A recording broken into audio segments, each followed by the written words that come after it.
Umar Khalid అనేటటువంటి వాడు ఈ దేశానికి ద్రోహం చేసినటువంటి వాడు. వాడిని ఎలా సమర్థించుకొస్తున్నారు వీళ్ళు అన్నటువంటిదే అర్థం కానటువంటి. తాజాగా జేఎన్యూకి సంబంధించినటువంటి ప్రొఫెసర్‌తో పాటు వీళ్ళందరూ కలిసి కూర్చుని ఉమర్ ఖలీద్ బర్త్‌డే.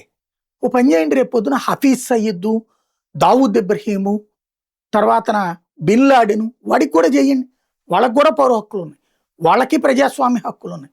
వాళ్ళు కూడా పాపం అమెరికాని ఎదిరించినటువంటి ధీరులు, వీరులు.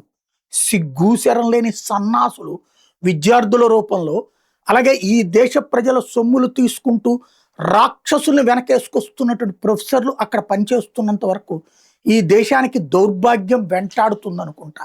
ఎందుకంటే తీవ్రవాదికి హక్కుంది, నక్సలైట్‌కి హక్కుంది, దొంగకి హక్కుంది, హంతకుడికి హక్కుంది, రేపిస్ట్‌కి హక్కుంది.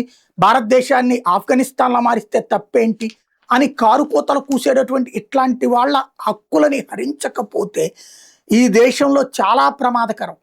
విద్యార్థి వ్యవస్థను నాశనం చేస్తున్నారు, భవిష్యత్తు తరాలను నాశనం చేస్తున్నారు.